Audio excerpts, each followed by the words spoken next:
Buenos días, hoy vamos a hacer la segunda salida para el canal. Vamos a visitar los llamados lugares colombinos, lugares en los que no solo vivió Cristóbal Colón, sino que además gestó e ideó y diseñó lo que sería todo el primer viaje, junto a la corona, junto a los Reyes Católicos. Vamos a visitar esos lugares. La ruta de Colón de 1485, en el momento que llega a España, hasta 1492, hasta que firma las capitulaciones de Santa Fe con los Reyes Católicos que le permiten ese viaje. Voy con un amigo porque estamos a unos 40 kilómetros, así que ¡vámonos!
Hemos llegado al muelle de las Carabelas, como podéis ver. Hemos tenido la suerte, bueno, hemos tenido mucha suerte porque es un martes por la mañana, no hay nadie, con lo cual estamos solos en la visita. Y además nos hemos encontrado a la hora de pagar la entrada que no había luz, así que la entrada no nos la han cobrado, nos han salido gratis.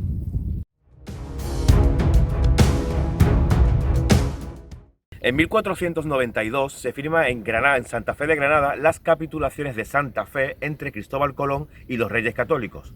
Unas capitulaciones que posibilitarían el viaje del descubrimiento a América.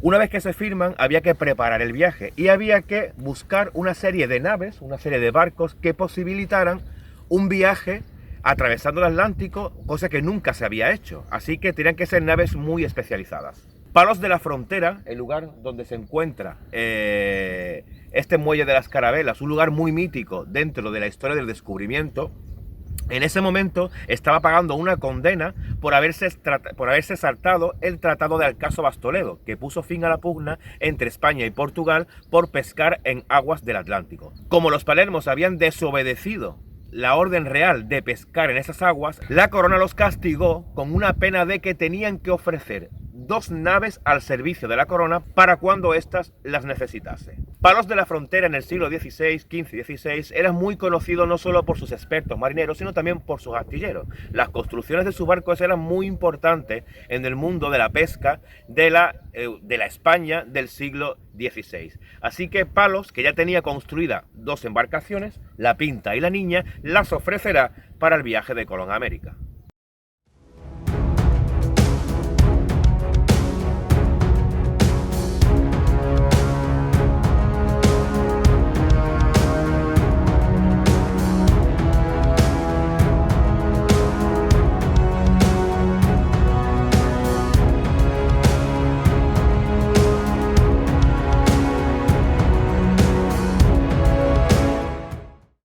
Estas naves obviamente no son las auténticas, son réplicas exactas, totalmente exactas en cuanto a dimensión y morfología. Esta, que es la Pinta, y la de la otra esquina, que es la Niña, fueron las 2 naves que Palos de la Frontera aportó a la corona española para la expedición. Y la del centro, que es la nave Santa María, aquí, esta que es la más grande, sería la nave capitana, la cual sería capitaneada por el propio Cristóbal Colón, y esta fue construida en Galicia y se trajo desde Galicia.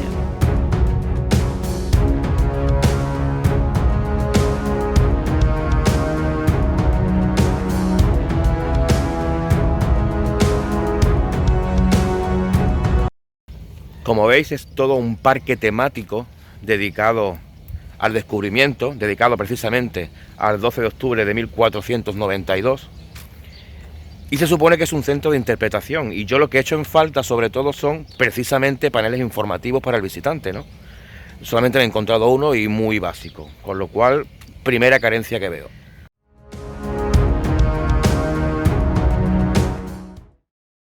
Aquí lo que intentan es recrear cómo sería un puerto, el puerto de Palos precisamente, en pleno siglo XVI. Momento en el que parten las carabelas. Como tenemos por ejemplo el mercado, tenemos por ejemplo un horno, una alfarería, tenemos las cuadras, tenemos otro horno de cerámica ahí, son réplicas obviamente, no son originales.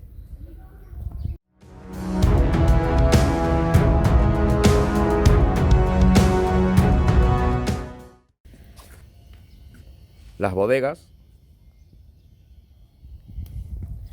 Estamos en La Niña. La zona alta siempre es la zona del capitán, donde supuestamente iría el timón. Ahí tenemos el mando de las hélices.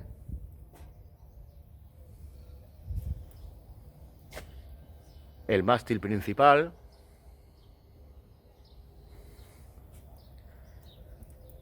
El segundo mástil, velatorio. Esto es una especie de... se ponía un palo y se mueve las hélices que están debajo del barco. Aquí tenemos el ancla.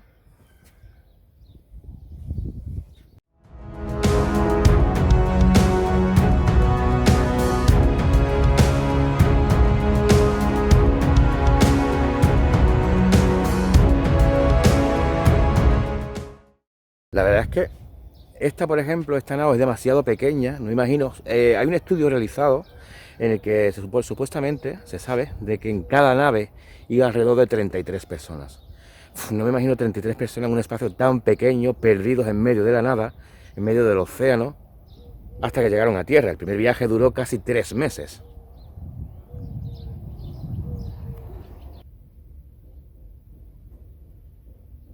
Como vemos, intenta recrear cómo era la vida del marinero en alta mar, dentro del barco.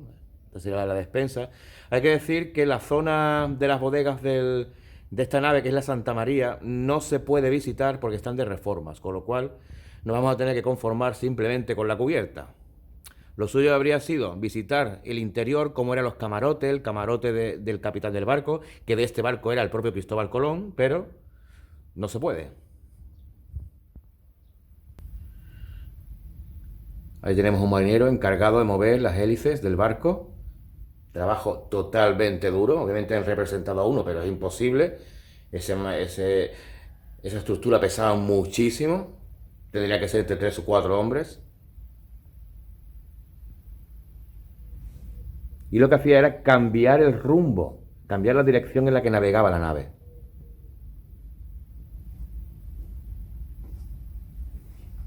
Armas. La típica ballesta de la Edad Media. Este es el escriba. No aparece en ningún documento, pero la mano es como si tuviera una pluma en sus manos y tenemos el bote de tinta. Y aquí donde se iría la pluma recogida. Así que este es el escriba. Este era el que recogía toda la información en el cuaderno de bitácora. Siempre en cualquier expedición estaba el cuaderno de bitácora del capitán y aparte el encargado de los marineros, el contramaestre que se llama. En la zona superior de la nave capitana siempre estaba, digamos, para que lo entendáis, la oficina del capitán, la oficina de Colón en este caso. Y aquí tenemos a Colón con sus instrumentos de navegación calculando la distancia recorrida hasta el momento. Hay que recordar que Colón buscaba una ruta alternativa hacia la India para seguir comerciando con seda y con las especias. Y él creía que se podía llegar a la India por Occidente. Nunca nadie lo había intentado. De hecho, él mismo le presentó el proyecto a la corona portuguesa, quien lo rechazó, y sus hermanos le presentaron el proyecto a la corona francesa e inglesa, que también le rechazaron el proyecto. Finalmente fue aprobado por los reyes católicos y se lleva a cabo el proyecto. Colón se llegó a perder porque no hizo bien las cuentas y en el día 18 de la travesía surge un motín por parte de los marineros que creían que se habían perdido y quisieron tirar a Colón por la borda. Gracias a la intervención de los hermanos Pinzón, esto no ocurrió. Hay que decir que el lugar donde se ha construido este parque temático no es el lugar original donde se encontraba el puerto histórico de Palos, aunque vemos al fondo el mar, la salida al mar. Este no es el lugar. El puerto de Palos, el puerto auténtico, el histórico, donde partieron las carabelas, lo encontró el Departamento de Arqueología de la Universidad de Huelva en el año 2014. Y actualmente se encuentra en proceso de excavación, con lo cual no se puede visitar. Yo sí tuve el placer de visitarlo en 2015, porque formaba parte de un grupo académico y nos hicieron una visita en pleno, estuvimos allí con los propios arqueólogos explicándonos el trabajo que estaban haciendo y qué es lo que habían encontrado. Pero se calcula que hasta dentro, o sea, más o menos para el 2025 no se podrá visitar porque están en proceso, ya os digo, de excavación, documentación e investigación.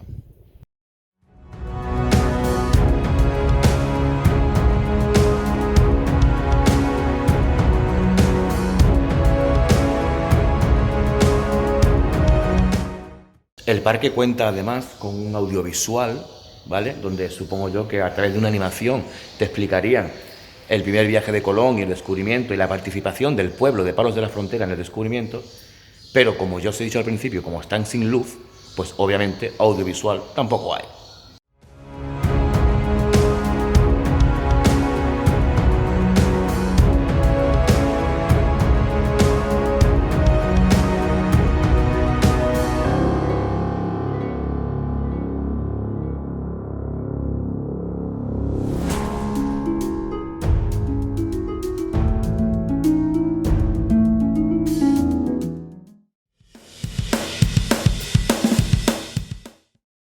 Como puesta en valor y de reconocimiento histórico a la zona, a esta zona que se llama o le apodan los lugares colombinos, desde el siglo XIX se llevan a cabo una serie de construcción de monumentos, como el grande que luego os voy a enseñar, por toda esta zona. Monumentos que están dedicados bien a Colón, bien al momento del descubrimiento, a distintos aspectos de la historia de la conquista de América. Descubrimiento, colonización y conquista de América. Este monumento concretamente está dedicado al imperialismo español. Ahora vamos a dar una vuelta para poder ver las representaciones de escenas en relieve que se encuentran en esta gran columna, y la cual está coronada además con un globo terráqueo, una bola del mundo, que significa la colonización o conquista del imperio español del mundo. No tenemos que olvidar que el Imperio Español fue el segundo más extenso de toda la historia de la humanidad.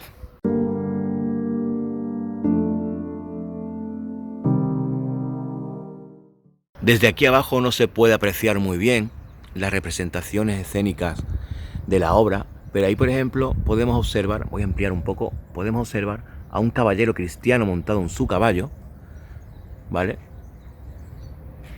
en actitud totalmente conquistadora, portando sus armas, y en la franja de abajo precisamente nos encontramos a un indígena. En esta perspectiva podemos ver en la franja de abajo, por ejemplo, una de las carabelas conquistadoras, y las tres caritas que vemos encima, que están soplando, es una representación alegórica de los vientos alisios, que fueron los que posibilitaron el viaje de Colón hasta que cruzaron el hemisferio sur del planeta, que en ese momento obviamente no se conocía que el planeta tenía dos hemisferios.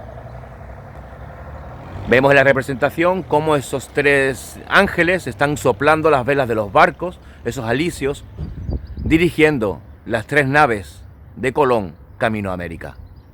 Aquí podemos observar cómo detrás de los conquistadores españoles, de los cristianos, hay una serie de indígenas. Los vemos semidesnudos y portando lo que serían sus armas, que podían ser hoces, podía ser pues una especie de tirachinas, o lanzaban piedras. Vemos exactamente el momento de contacto, ese primer contacto entre dos culturas, dos civilizaciones totalmente distintas, enfrentadas. Mientras que uno querían conquistar el terreno, los otros querían defenderlos.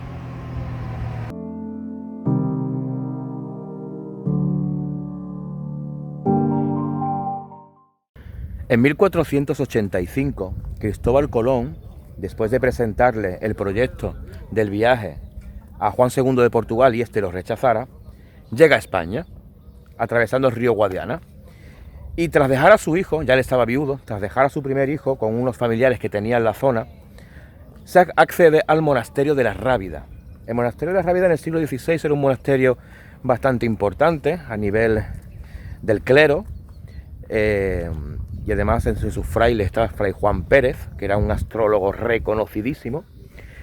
Y Colón sabía que necesitaba a la Iglesia Católica, el favor de la Iglesia Católica, para poder acceder a los Reyes Católicos, para poder conseguir una audiencia con los Reyes Católicos, que en ese momento estaban muy ocupados reconquistando Granada, expulsando a los musulmanes.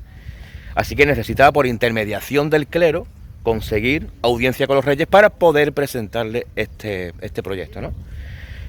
Pues Colón llegó al monasterio de la Rábida y aquí se gestó con los frailes los primeros movimientos para que Colón pudiera acceder a los Reyes Católicos y presentar ese primer proyecto. Es tan importante este lugar de que no solo se ideó aquí todo el tema del descubrimiento y lo que Colón le iba a pedir a cambio a los Reyes Católicos por descubrir las supuestas tierras que iba a descubrir, sino que es importante también porque Colón pasó aquí muchas noches y además parte de esta comunidad de monjes franciscanos financiaron el proyecto de Colón porque era de tan envergadura que la corona no tenía el dinero suficiente para sufragar los gastos del primer viaje colombino.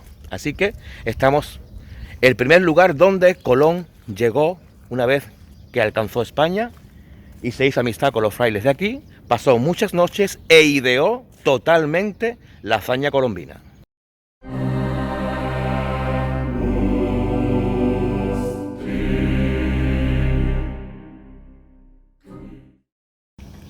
Obviamente, por razones de COVID, esto es un lugar al que tampoco podemos acceder.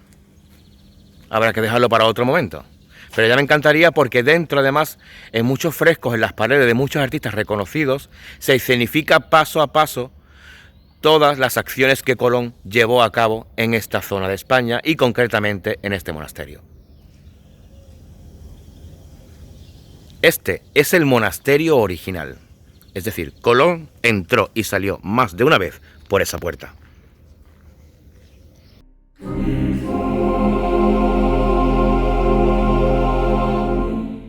Gracias a los monjes de este monasterio, como he dicho antes, Colón podrá y tendrá la posibilidad, le conseguirán audiencia con el rey hasta en 4 ocasiones. Recordemos que Cristóbal Colón le presentó el proyecto a los Reyes Católicos hasta en 4 ocasiones. Las 3 primeras se lo rechazaron porque decían que Colón estaba loco, que no existía tierra más allá del mar tenebroso, que era como se conocía entonces el Atlántico, y que además no tenían el dinero suficiente y que era imposible, que ese viaje no se podía hacer porque los cálculos en el mundo que se conocía entonces, los cálculos geográficos, no coincidían.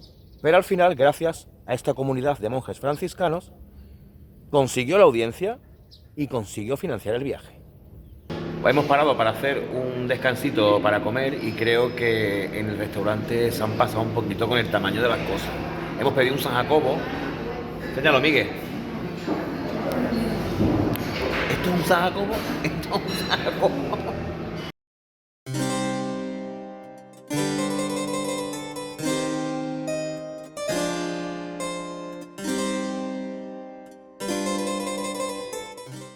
Seguimos en Palos de la Frontera y ahora mismo estamos en el monumento de la Fontanilla. Es una fuente mudéjar del siglo X y no es otra cosa que la fuente pública de la villa de Palos.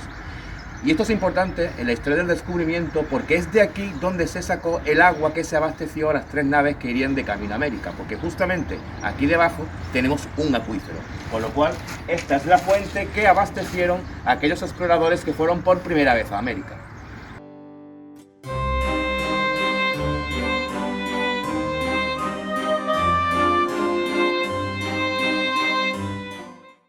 Estamos en Palos de la Frontera, llamado también la cuna del descubrimiento. Después de firmar las capitulaciones de Santa Fe en Granada, Colón y los Reyes Católicos que iban a posibilitar el viaje a América, había que preparar el viaje. Y ya se tenían las 3 naves, teníamos la Pinta y la Niña, que Palos de la Frontera la habían cedido por esa pena que estaba pagando a la corona por pescar en aguas portuguesas, y la Santa María, que sería la nave capitaneada por Cristóbal Colón, ya estaba en camino desde Galicia. Pero ahora tenía lo más importante. Había que conseguir la gente que se uniera a esa travesía. Una travesía que Hay que recordar que al Océano Atlántico se le conoció como el Mar Tenebroso. Nadie nunca lo había cruzado porque hasta ese momento la navegación que se hacía era una navegación de cabotaje. Es decir, los barcos, los marineros siempre veían la costa y esta vez tenían que alejarse de la costa. El miedo era impresionante. Además, la gente del pueblo, Colón no conseguía a nadie que fuera con él al viaje porque nadie se fiaba de un marinero extranjero. Hasta que los hermanos Pinzón, naturales de Palos de la Frontera, unos muy conocidos marineros y astilleros de aquí, se apuntaron al viaje. Y además no solo eso, sino que contribuyeron con parte de la financiación del proyecto colombino. En cuanto tanto Palos de la Frontera como las poblaciones colindantes se enteraron que los famosos hermanos Pinzón iban a ir de travesía con ese almirante, con ese marinero explorador extranjero, todo el mundo se quiso apuntar, y más aún cuando los hermanos Pinzón prometían riquezas a quienes fueran con ellos.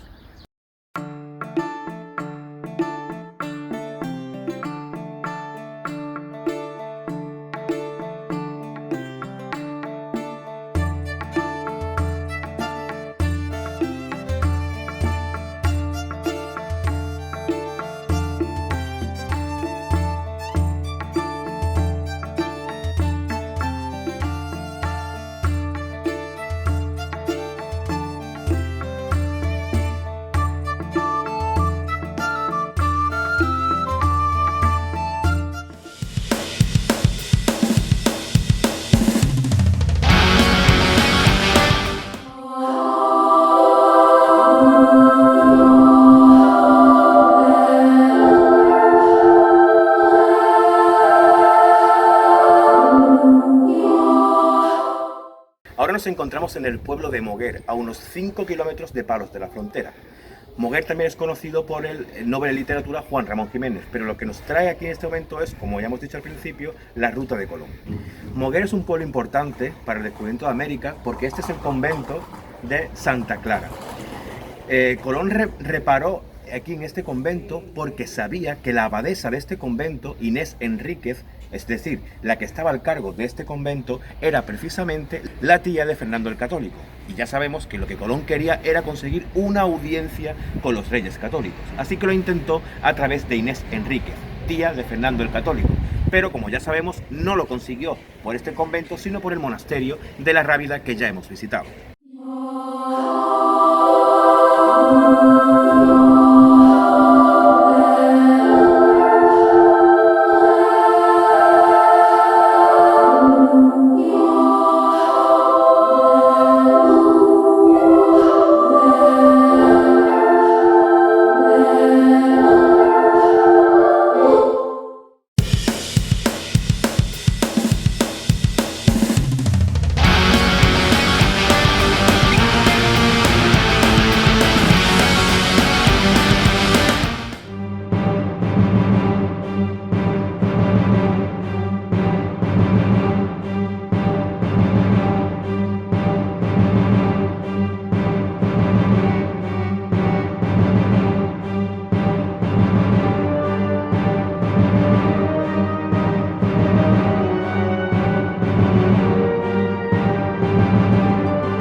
Así como Francia regaló a Estados Unidos la Estatua de la Libertad en su primer aniversario sobre la proclamación de independencia de Estados Unidos, Estados Unidos quiso conmemorar el descubrimiento porque pensó que España no le sacaba el partido que se merecía, o la revalorización, o le daba la importancia que necesitaba el hecho del descubrimiento de América.